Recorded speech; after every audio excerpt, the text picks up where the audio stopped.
Hey guys, welcome back to my channel. எல்லோரும் எப்படி இருக்கீங்க? நான் சூப்பராக இருக்கேன் ஃப்ரெண்ட்ஸ்.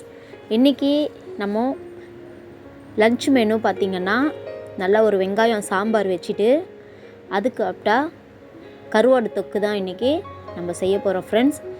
பாருங்கள், இந்த வெங்காயம் சாம்பார் ரொம்பவே டேஸ்ட்டாக இருக்கும். கண்டிப்பாக நீங்கள் செஞ்சு பார்த்துட்டு எனக்கு கமெண்ட் பண்ணுங்கள்.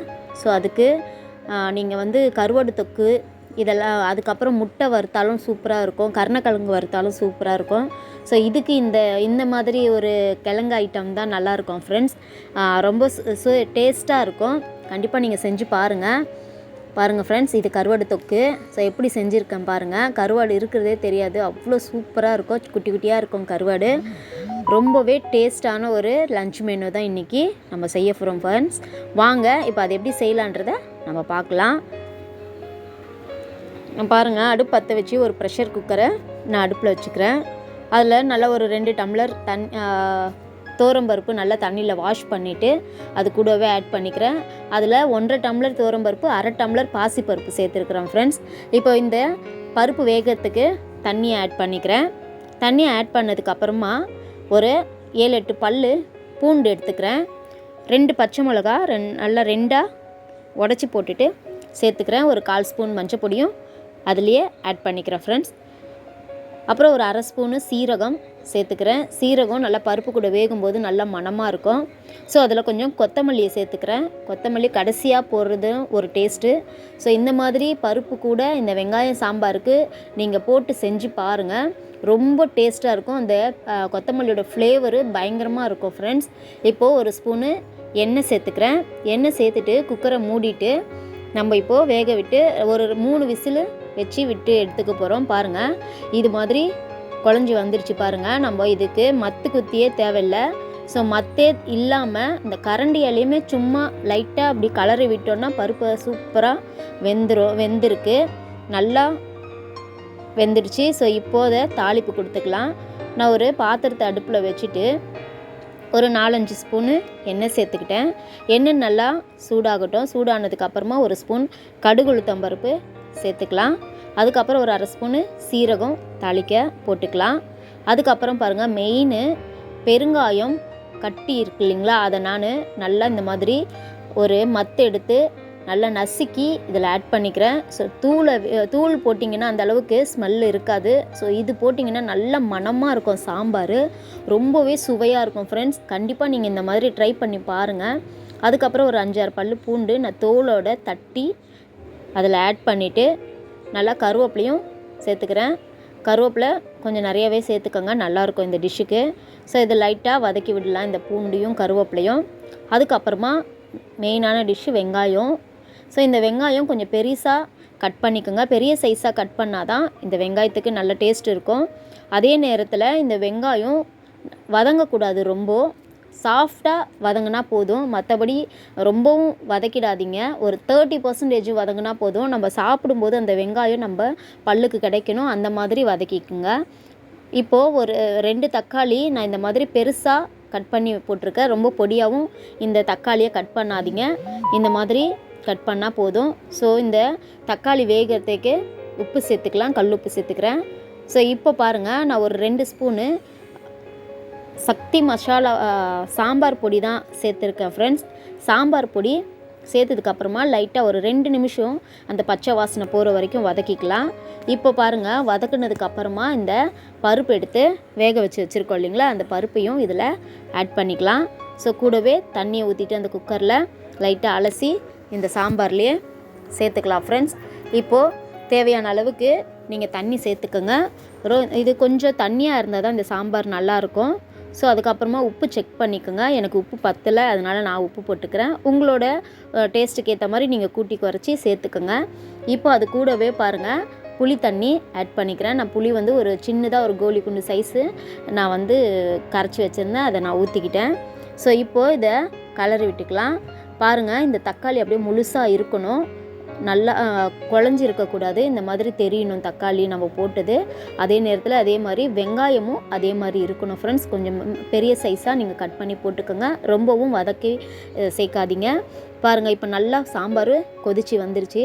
இப்போது நம்ம கட் பண்ணி வச்சுருந்தா கொத்தமல்லி, மீதி இருக்கிற கொத்தமல்லியும் இதில் சேர்த்துக்கலாம். நான் ஃபஸ்ட்டே வந்து பருப்பு கூடவே கொத்தமல்லி சேர்த்துருந்தேன். ஸோ அந்த வாசனை நல்லா சாம்பார் வேகும்போது நல்லா தெரியுது ஃப்ரெண்ட்ஸ், நல்லா மணமாக இருக்குது சாம்பார். அதுக்கப்புறம் சாப்பிட்டு பார்த்தோன்னா ரொம்பவே சூப்பராக இருக்கும் இந்த சாம்பார். கண்டிப்பாக நீங்கள் ஒரு தடவையாவது நீங்கள் வீட்டில் இந்த மாதிரி செஞ்சு கொடுங்க. உங்கள் வீட்டுக்கு எல்லாருமே பாருங்கள் சூப்பராக இருக்குதுன்னு சொல்லுவாங்க, உங்களை பாராட்டுவாங்க, அந்தளவுக்கு இது டேஸ்ட்டாக இருக்கும். அவ்வளோதான் ஃப்ரெண்ட்ஸ், நம்மளோட வெங்காய சாம்பார் ரெடி ஆகிடுச்சு. ஸோ இந்த தக்காளி வெங்காயம் இது எல்லாமே அப்படியே கொஞ்சம் அப்படியே தெரியணும். அதே மாதிரி பருப்பும் வந்து 1-2 நம்மளுக்கு அப்படியே இருக்கணும் ஃப்ரெண்ட்ஸ். அவ்வளோதான் இந்த சாம்பார். இப்போ நம்ம வெங்காய சாம்பார் ரெடி ஆகிடுச்சு. இது நல்லா 2 கொதி வந்தவுடனே இறக்கிடுங்க. இப்போ நம்ம ஒரு பாத்திரத்தில் தண்ணி வச்சுட்டு நம்ம கருவாடு தொக்குக்கு ரெடி பண்ணலாம். சுடு தண்ணி வச்சுருக்கேன் ஃப்ரெண்ட்ஸ், மறந்துடாதீங்க. சுடு தண்ணியில் இந்த கருவாடை நான் கழுவி எடுத்துக்க போகிறேன். நல்லா க்ளீன் பண்ணி சுடு தண்ணியில் க்ளீன் பண்ணோன்னா நல்லா அந்த கவுச்சி ஸ்மெல்லாம் இருக்காது, அந்தளவுக்கு சூப்பராக இருக்கும் கருவாடு தொக்கு. ஸோ இப்போ அந்த சுடு தண்ணியில் இந்த கருவாடு எல்லாத்தையும் சேர்த்துட்டு ஒரு 10 நிமிஷம் நம்ம அப்படியே ஊற வைக்க போகிறோம். ஸோ ஊற வச்சுட்டு இது நல்லா வாஷ் பண்ணி எடுத்துகிட்டு வந்துடலாம். இந்த பாருங்கள், இந்த மாதிரி ஒரு 10 நிமிஷம் அந்த சுடு தண்ணியிலே இருந்தால் போதும். அந்த ஆவி பறக்குது தெரியுதுங்களா உங்களுக்கு சுடு தண்ணியில்? ஸோ இந்த மாதிரி சூடாக இருக்கணும். அதே நேரத்தில் கொதிக்கக்கூடாது தண்ணி, இல்லைன்னா கருவாடு ரொம்ப அப்படியே ஒரு மாதிரி ஆகிடும். ஸோ இப்போ அதை அப்படியே ஊறட்டும். இப்போ நம்ம தாளிக்கலாம் கருவாட்டு தொக்குக்கு. இப்போது கடாய் அடுப்பில் வச்சுட்டு நான் எண்ணெய் சேர்த்துக்கிறேன். எண்ணெய் சூடானதுக்கப்புறமா 1 ஸ்பூன் கடுகு உளுத்தம்பருப்பு நான் ஆட் பண்ணிக்கிறேன். இதுக்கு கடுகு மட்டும்தான் தாளிக்க போகிறோம். ஸோ கடுகு தாளித்ததுக்கப்புறமா நான் ஒரு 10 பல் பூண்டு பொடியாக நறுக்கி வச்சுருக்கேன். ஸோ இந்த டிஷ்ஷுக்கு இந்த பூண்டு இந்த மாதிரி போட்டால் தான் டேஸ்ட்டாக இருக்கும் ஃப்ரெண்ட்ஸ். வாயில் கடிக்கும்போது நல்லா ஸ்மெல்லு, நல்லா டேஸ்ட்டு ரொம்பவே சூப்பராக இருக்கும். அதே நேரத்தில் ஸ்மெல்லும் நல்லா இருக்கும். ஸோ இப்போ பாருங்கள், பூண்டு வதங்கிடுச்சு. கருவேப்பிலை சேர்த்துக்கலாம். கருவேப்பிலை ஒரு கொத்து நான் கழுவி வச்சுருந்தேன். அந்த கருவேப்பிலை சேர்த்ததுக்கப்புறமா ஒரு 2 பெரிய வெங்காயம் நல்லா பொடியாக நறுக்கி நான் ஆட் பண்ணிக்கிறேன். உங்களோட குவான்டிட்டிக்கு ஏற்ற மாதிரி நீங்கள் எத்தனை பேர் இருக்கீங்களோ அத்தனை பேருக்கு ஏற்ற மாதிரி நீங்கள் செஞ்சுக்கோங்க ஃப்ரெண்ட்ஸ். நான் 2 வெங்காயம் போட்டிருக்கிறேன். ஸோ இந்த வெங்காயம் நல்லா வதங்கட்டும். நல்லா இந்த மாதிரி சாஃப்டாக கொஞ்சம் லைட் ப்ரௌனாக வதங்கி வந்ததுக்கப்புறமா அதே அளவுக்கு நான் தக்காளி எடுத்து வச்சுருக்கேன். பொடியாகவும் நறுக்கி வச்சுருக்கேன் ஃப்ரெண்ட்ஸ். இந்த தக்காளி சேர்த்துக்கலாம்.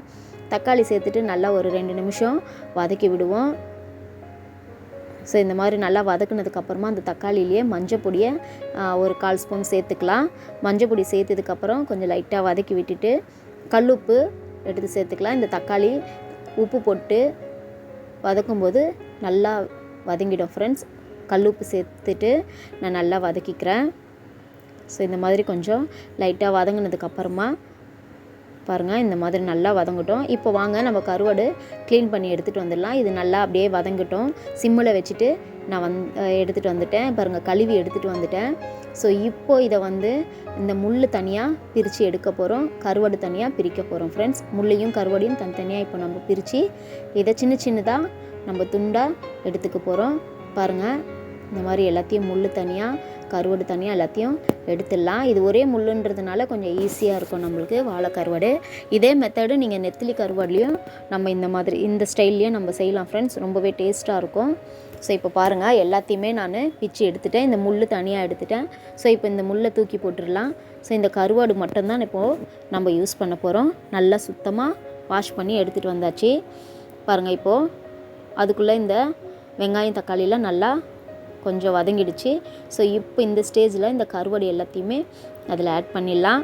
அந்த வெங்காயம் தக்காளி கூட ஆட் பண்ணிவிட்டு இந்த கருவாடையும் ஆட் பண்ணிடலாம். கருவாடு நல்லா ஆட் பண்ணதுக்கப்புறம் லைட்டாக நம்ம கிளறி விடுவோம். கிளறி விட்டதுக்கப்புறமா பாருங்கள், நல்லா கொஞ்சம் கிளறிட்டு அந்த கவுச்சி ஸ்மெல்லு அதுலேருந்து எடுத்துரும். ஸோ அந்த தண்ணியெல்லாம், அந்த கருவாடில் இருக்கிற தண்ணியெல்லாம் நல்லா வற்றி நம்ம ட்ரை ஆகட்டும். ஸோ இப்போ பாருங்கள், நான் ஒரு 1.5 ஸ்பூனு மிளகாத்தூள் சேர்த்துக்கிறேன். உங்கள் காரத்துக்கு ஏற்ற மாதிரி நீங்கள் சேர்த்துக்கோங்க. நான் வீட்டு மிளகாத்தூள் சேர்க்குறேன் ஃப்ரெண்ட்ஸ். நான் வீட்டில் அரைச்ச மிளகாத்தூள், இது ரொம்பவே டேஸ்ட்டாக இருக்கும்.